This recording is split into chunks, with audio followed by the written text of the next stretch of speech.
네, 안녕하세요. 대부업 창업을 가장 쉽게, 대부업 투자를 가장 쉽게 조생입니다. 네, 오늘은 그 경제적 자유를 위한 대부업 투자에서 알아야 할 금융 소식들 2023년 9월 6일자로 한번 얘기를 해보도록 하겠습니다. 이번에도 제가 좋아하는 그 매경 이코노미에서 우리가 눈여겨볼 소식을 몇 가지 추려서 말씀드려보도록 하겠습니다. 매경 이코노미 2023년 8월 30일에서 9월 5일자까지 2224호에 실린 컬럼들을 가지고서 말씀을 드려보도록 하겠습니다. 메인 제목이 임팩트가 있습니다. 보시면요. 부동산 금융 부실 폭탄 돌리기라는 이 헤드라인이 있고요. 네. 이제 우리가 눈여겨볼 소식을 말씀드려보도록 하겠습니다. 첫 번째입니다. 사라진 세 자릿수 채용, 좁아지는 취업문이라는 그 컬럼이 있었고요. 일단 제목 그대로 경기 침체가 채용 시장에도 영향을 미치고 있습니다. 큰 영향을 미치고 있는 거죠. 올해 하반기에 채용 계획을 확정한 기업이 소폭 줄고 채용 규모 또한 감소할 전망이라고 합니다. 대기업뿐만 아니라 중소기업도 마찬가지며 전년 대비 채용 계획이 줄고 있고요.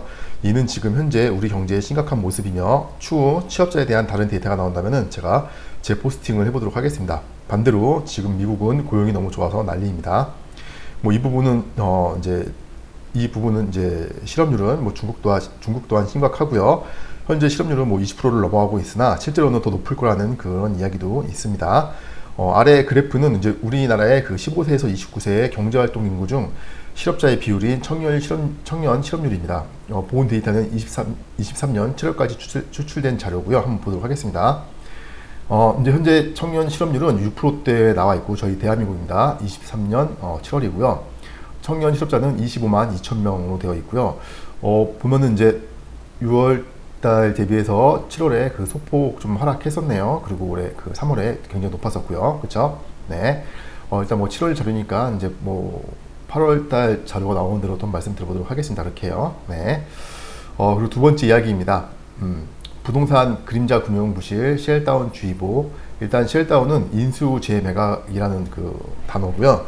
부동산 자산을 또 다른 투자자에게 되파는 것을 이제 말합니다. 이러한 쉘다운은 이제 조금 어려운 단어일 수 있는데 일단 증권사들이 자기 자본 또는 그 차입 대출을 받아서 또 레버리지를 사용해서 자산을 매입한 후에 투자자에게 재판매하는 과정에서 중개수수로 피를 취득해서 그 수익을 얻는 구조입니다.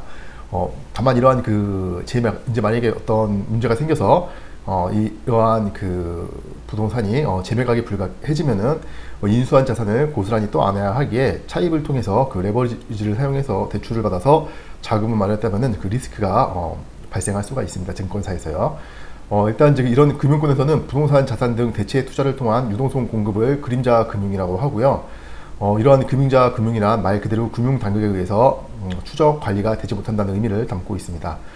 이러한 금융자 금융의 문제점은 위기가 현실화되었을 때 공적 자금으로부터 보호를 받지 못한다는 데 있고요. 저금리 때는 별 문제 없이 관리가 가능하나 현 고금리에서는 잠재 부실이 현실화되는 중이며 특히 이러한 부동산 자산은 먼저 파는 사람이 가장 손실을 적게 보기 때문에 그렇죠. 먼저 파는 게 장땡이기 때문에 위기 국면에서 누군가가 팔기 시작하면은 순식간에 그 투매로 이어질 수가 있습니다. 이 은행에서 보시면 그 뱅크런 아시죠? 이제요. 순식간에 누가 팔기 시작하면은 그 팔고자 하는 그 심리가 불을 붙듯이 쫙 한순간에 타고 올라와 버리는 겁니다. 네. 이러한 디폴트는 금융시장 전반의 그 유동성 손상으로 확대될 수 있기 때문에 큰 위험 요소고요.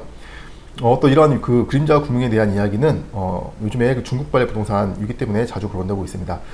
중국발 부동산 위기에 대한 유튜브라든지 이런 컬럼들을 보시면 항상 중국에서는 이 그림자 금융에 대해서 문제점에 대해서 이 금액이 어마어마하다고 해서 나오고 있죠. 자주 이야기되고 있습니다. 이제 이에 대한 그 근본적인 원인은 일단 이제 금리 때문인 거죠. 이제 고금리 때문인 거고요. 현 고금리가 유지되고 있는 시점에서는 쉽사리 잠잠해질 것 같지가 않습니다. 네. 다음에 이제 세 번째 이야기 한번 말씀드려보겠습니다.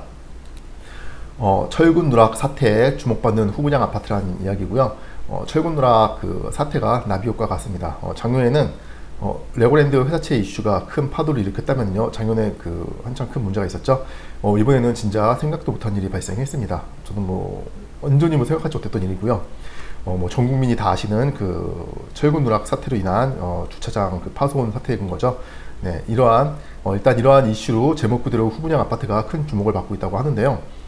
이제 좀 이렇게 좀 알아봐야 될 것도 있습니다. 후분양 아파트의 다른 단면도 보셔야 되는데 이제 그런 점을 말씀드리려고 이 기사를 낸 거고요. 내용을 넣었고요.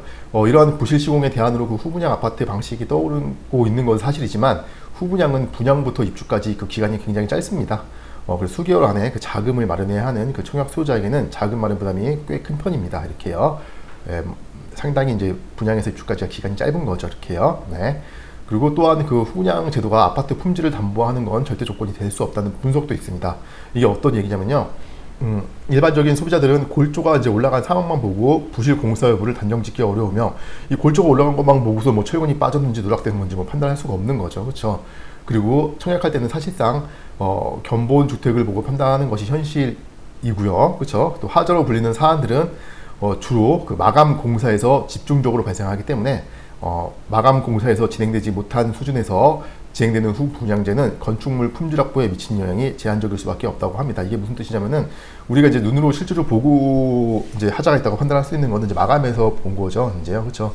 그래서 이제 실질적으로 골조 전 단계 뭐 철근이 어떻게 누락이 된 건지 이런 부분들은 뭐 후 분양 아파트에서 우리가 이제 알 수 없다는 그런 얘기인 겁니다. 네. 이제 네 번째 이야기입니다. 네. 잃어버린 공공연의 서막 뒤의 공포 차이나이고요. 중국에 대한 이야기로 이제 뭐 떠들썩합니다. 일단 중국 경제가 잃어버린 일본의 그 40년 서막이라는 말이 나올 정도로 분위기가 좋지 않다고 합니다. 일본의 그 잃어버린 40년이라는 말 아마 다 아실 겁니다. 그렇죠? 버블이 꺼진 뒤에 일본의 그 경제 침체가 왔었죠. 네, 그거를 이제 중국도 그 길을 따라가고 있다고 이제 많은 언론에서 이야기를 하고 있는 겁니다.